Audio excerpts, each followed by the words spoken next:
Hello, happy Sunday. Today's Sunday. Woke up a little bit early, slightly earlier than I would want to. It was a bit the weather because it was raining yesterday, so the weather wasn't very good. It didn't look like it was going to be sunny at all today. So, but initially, I didn't. I think I woke up about 7:30ish, 8. On a Saturday or Sunday, I do not get up until at least about 10 o'clock. I try not to get up early. I try because I usually during the week, Monday to Friday, I usually just get up because of my alarm. But I don't set an alarm at the weekend, obviously, unless I am going somewhere. But I try not to set, like, have an appointment that is early in the day. I know when I used to have physiotherapy, I used to wake up really because the physiotherapy was like at 10. So that meant, because it took an hour from me to get from here to the place where it was. So that meant I had to get up really early to navigate the traffic and get there. And I was always late. But that's a story for another day. So this morning I had intended to get up at 7.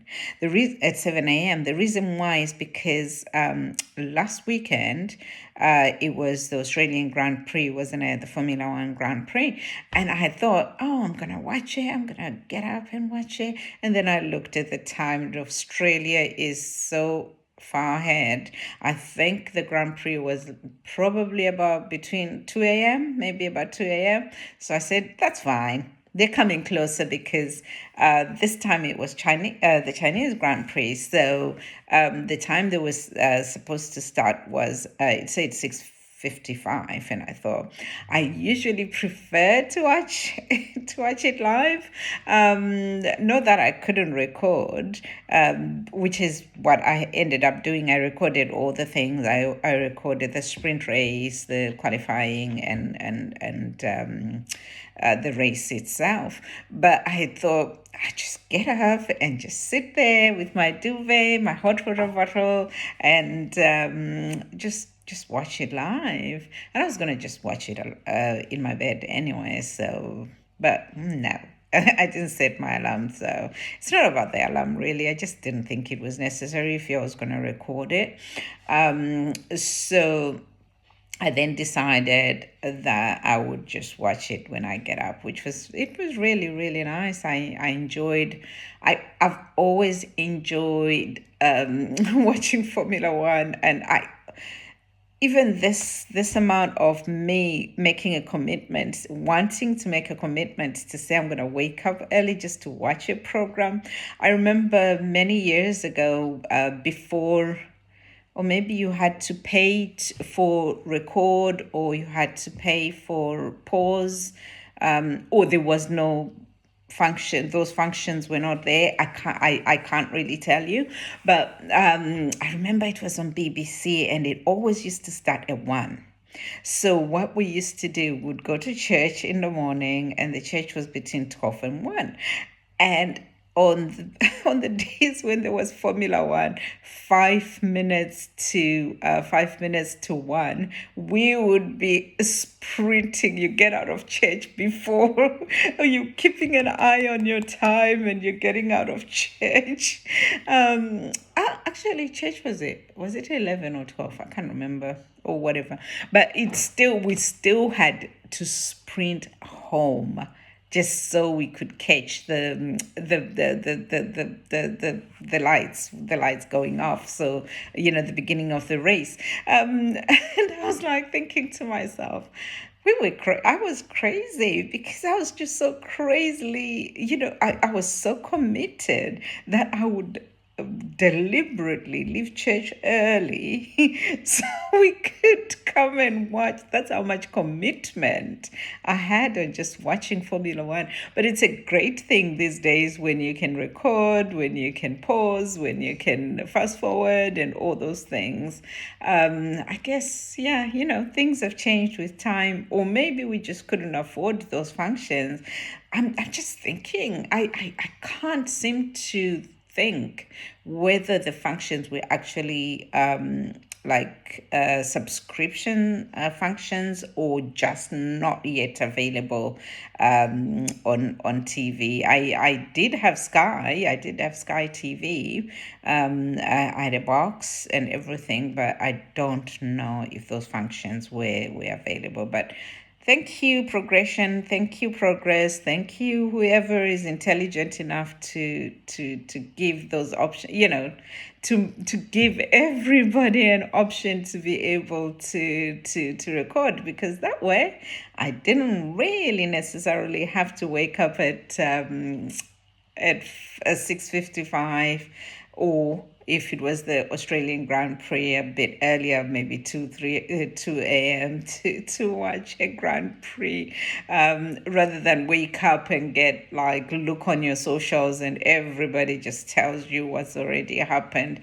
There's nothing worse. It's like spoilers. I hate spoilers. I'm like, no, I just want to see for myself. I just want to see the race myself and get excited and get, it's like I'll be at the edge of my seat just watching, and those whole 2 hours I do not move, I do not get up, I do not do anything. I'm just so excited. We did used to go to Silverstone. Is so expensive. Went a little bit earlier on and just realized it is far too expensive. So now every year we go to Monaco Grand Prix, and I think besides Monaco, I think we should start going somewhere else, because the Grand Prix anywhere else is so much more expensive than the British Grand Prix. So you go on holiday, plus you're guaranteed good weather and you're guaranteed a really good time, because every time, those 5 days, we usually arrive in Monaco on the Wednesday, and get straight from the airport, drop your things at the hotel, get to to Monaco itself, the race course, and obviously on Wednesday there's probably either practice or whatever is going on, but you just walk around. On the Wednesday, we don't go in to watch anything. You just walk around. There's stands, people selling things, there's entertainment, there's the fan zone, and or you just go up to the castle, all the things, and you just watch. There is always so many people at the Monaco Grand Prix. It's the most amazing, and we have made or met so many people. We've met lifelong friends, because every year the same people who go to the Monaco Grand Prix. So let's say 5 years ago when we started or whatever, we met certain people, and the next year, oh my God, you're here again. Yeah, we're here. And that sort of thing. It's just so amazing, because people they just come to the same to the same Grand Prix, and I think the Monaco Grand Prix one is more international, if you want to put it that way, because most of the people who come are not. Obviously, the people who live in Monaco will come. The people who live in France will come, probably close by, because it's close, it's their Grand Prix. But the people we've met friends with are usually people from the United States, people from Belgium, people from Switzerland, just people who prefer to just come, because you come on holiday, and you also have the advantage of having the Grand Prix at the same time. So, you might as well. And with the Monaco Grand Prix, let's say you pay for the Thursday, which is for the practice, and they also have other races. I think they have Porsche. I think the Porsche cars, they also race around on Thursdays, and they also have, I think there's either Ferrari or something else. The small, they're like race cars. They're not Formula One cars, but you pay for that and you come out, you just watch it, but you spend more time I would rather be out where on the streets where there's people, because the vibe, the music, it's just an experience. It's not like Notting Hill, the carnival, because the people there are all dressed up, nicely, and there is outside drinking, but people are not, there's no weed smoking, there's no, all those things that happen at the carnival. But it's just the amount of people. You could just sit there and watch people, just stand there and just watch people make friends. You could sit on one of the so the pubs have got like tables, and just watch people and enjoy. It's just the most incredible. I don't know how to describe it, but it's just an incredible experience. And the only thing you then struggle with is the train going, whether you're going back to Nice or France, or you're going to Italy. So the past many it's only last year when we went to live to stay in a hotel in Ventimiglia, which is in Italy. But every other year we've always stayed in Nice. But the train, everybody goes towards Nice. Nobody goes that way. This year, last year, when we were going to the other side, we were like, "This is the best thing ever." On the other side, there were so many people, and the police are controlling how many people get to the train station because it's so busy. On our side, we were just like, ha, there's nobody here. So it's actually it's so nice. It's any advice I would give to anybody trying to get to the Monaco Grand Prix is get because Nice Monaco is just between, one side is Italy, the other side is France. So I would just go on the Italian side, because the train is still just as much, like 10 minutes, 15 minutes drive on the train to where you want to get to. I suppose the only difference is probably the infrastructure. Like in France, you've got a lot more things. You've got nightlife, a better nightlife. And if you go down to the Italian side, it's more family oriented, if you want to put it that way. And it's more low paced. So maybe that's why I can understand that people would rather go on the France side, and go down to the south of France and all these really nice places, and hang out in all those places. But it was quite an extraordinary view, because we always used to struggle. I remember one year the race finished, and then once the race is finished, you then go, there's like a party, where the racetracks are. There's like, they set up all these party, like these bars, and there's music, and people are just drinking all along, the racetrack. So there's like maybe 10, 15 bars all along, but they all close at a certain time. So in the trains, this is the thing, the trains all stop going. I think the last train is probably about 12, or maybe let's say 12:30 or 00:30, and everybody needs to make that train, otherwise where you going to sleep?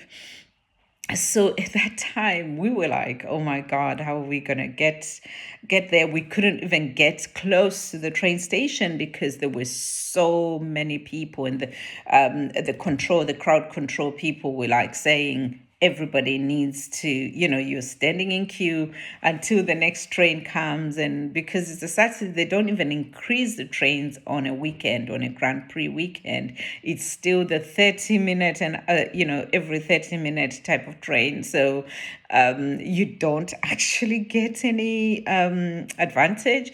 So we just thought, okay, so we can't get in the train. which is fine. Let's try and get on the bus. But the buses, because they reroute the bus, they don't, obviously, because all the roads, Monaco is a street race, so they close all the roads. So we say, oh, that's fine. We just walk. So we walked up to the border of France and Monaco. So you just keep walking, and then realized, okay, there's too many people here. Let's go to the next bus stop. There's too many people. And then everybody started walking. And we're like, why? And somebody's like, oh, I've been waiting for the bus for the past hour and a half. And we're like, there's no way a bus would be coming at this point. So we thought we'd just carry on until we reach the first train station. So there is a train station further down. It took us about an hour to walk down up the hill. This is like coastal areas, mind you. So it's not like flat. Nothing is flat. So we kept, this is past, maybe at this point, past midnight, we're just walking and making sure that we don't miss that train, because the train was going to leave Monaco at, let's say, 0025, and it takes about 5-10 minutes to arrive at the first stop, maybe 5 minutes to arrive at. So we were trying to make sure that we do not miss that train, because that was the only train. So we were walking fast to a place we don't know in the middle of, in the middle of the night.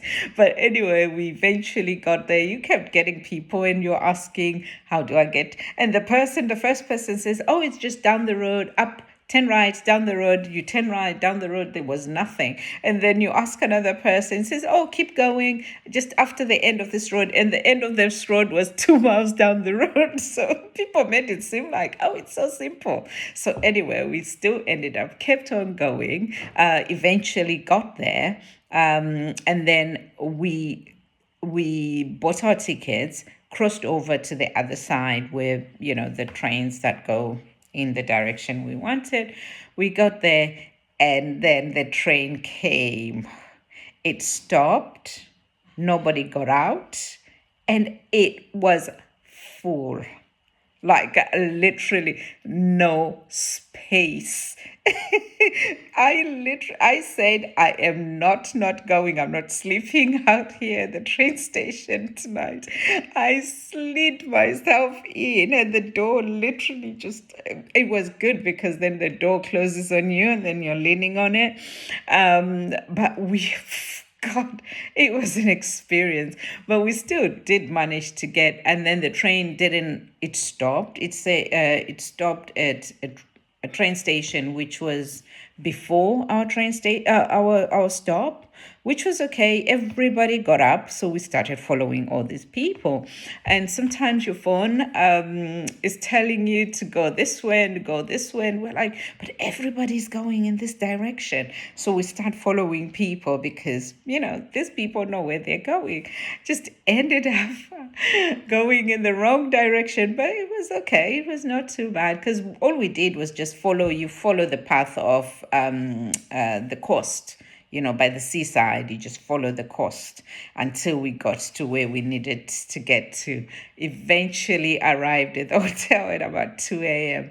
But it was just an experience. It was lovely because, it's like the weather was nice, so it wasn't cold. So that was one thing. And it was full, like the whole place, everywhere you were walking, there were people. So it wasn't like you get scared or anything. So there were constant people on the streets, not like street people, but just people walking or taking a stroll by the beach or whatever, and cars. It was just nice, and it's all lit up. So by the time we got to the hotel and wanted to sleep, I was like, is there any point in even sleeping? Because the next race, because that was I think that was on a Saturday, the next race on the Sunday, you want to get there early so that you can enjoy, because before you go to take a seat on your seat, you also want to enjoy the atmosphere around, because otherwise there's no point in just going to a function and all you do is just go and sit on and watch just that function when there's all these other things happening in the background, all these because in Monaco they put on such a show. I think that's why they have so many people who come through. So you want to go early. So we tried to get there for 9 o'clock, which obviously wasn't possible. Got there maybe about 10. That was the next day. And a lot of music. The music, it's just the music and the fan zone that is just so much fun.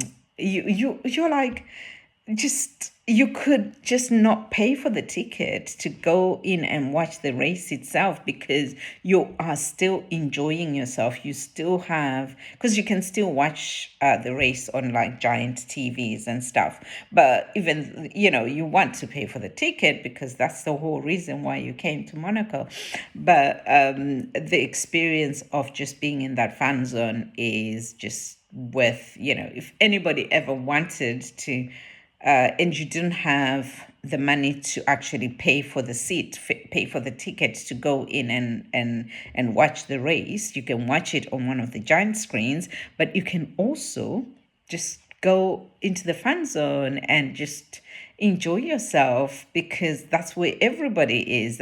It's like a fan zone where there is like 2,000, 3,000, 4,000 people. And then if you walk down, so every bar has a live performance outside. So they've got people drinking and dancing outside.